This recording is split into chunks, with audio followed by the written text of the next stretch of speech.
Hi friends, ഞാനിപ്പോൾ പോയിക്കൊണ്ടിരിക്കുന്നത് വിയറ്റ്നാമിലെ ഏറ്റവും വലിയ ബുദ്ധക്ഷേത്രങ്ങളിലൊന്നായ ബൈഡിങ് പഗോഡയിലേക്കാണ്. ഈ പഗോഡയിലേക്ക് പോകും വഴി ഒരുപാട് വഴിയോര കച്ചവടക്കാരുണ്ടായിരുന്നു. അവരവിടെ കരകൗശല വസ്തുക്കളും ബുദ്ധപ്രതിമകളും അതുപോലെ പഗോഡയുടെ മോഡലുകളൊക്കെ വിൽക്കുന്നുണ്ടായിരുന്നു. ഞങ്ങൾ അതൊക്കെ കണ്ടുകൊണ്ട് നേരെ പോയത് ഒരു ടെമ്പിളിൻ്റെ ഉള്ളിലേക്കായിരുന്നു. അവിടെ ഞങ്ങൾക്ക് അവർ ഫസ്റ്റ് തന്നെ തന്നത് ഒരു വെൽക്കം ഡ്രിങ്കാണ്. അത് പ്രത്യേകിച്ച് ടേസ്റ്റ് ഒന്നും ഇല്ലായിരുന്നു. ഞങ്ങൾ അവരോട് ചോദിച്ചപ്പോൾ മനസ്സിലായത് ബോധിവൃക്ഷത്തിൻ്റെ ഇലകളിട്ട വെള്ളമാണെന്ന്. ശരീരത്തിന് ഏറ്റവും നല്ല ഗുണങ്ങളുള്ള ഒരു വെള്ളമാണെന്നാണ് അവർ പറഞ്ഞു തന്നത്. അതുകൊണ്ട് തന്നെ ഒരു തുള്ളി പോലും ബാക്കി വയ്ക്കാതെ ഞാനത് മുഴുവനും അകത്താക്കി. പിന്നീട് അവരൊരു ബേസിൻ അവിടെ കൊണ്ടുവച്ചു. അതിലൊരു വെള്ളം കൊണ്ടുവച്ചു. എന്നിട്ട് പറഞ്ഞു കാലതിലേക്ക് മുക്കിയിടാൻ. എനിക്ക് പെട്ടെന്നൊന്നും മനസ്സിലായില്ല. ഞാൻ ആ കാല് അതിൽ മുക്കിയിട്ടു.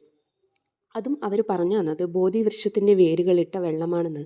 അതിൽ കുറേ നേരം കാല് വെച്ച് അങ്ങനെ ഇരുന്നു. എല്ലാവരും കുറേ നേരം കാലുകൊണ്ട് അതിൽ മസാജ് ചെയ്യുന്നുണ്ടായിരുന്നു. അതുകൊണ്ട് ഞാനും അങ്ങനെ ചെയ്തു. കുറേ നേരം കാലതിൽ വെച്ച് പുറത്തേക്ക് എടുത്തപ്പോഴാണ് നല്ലൊരു റിലാക്സേഷൻ കിട്ടിയത്.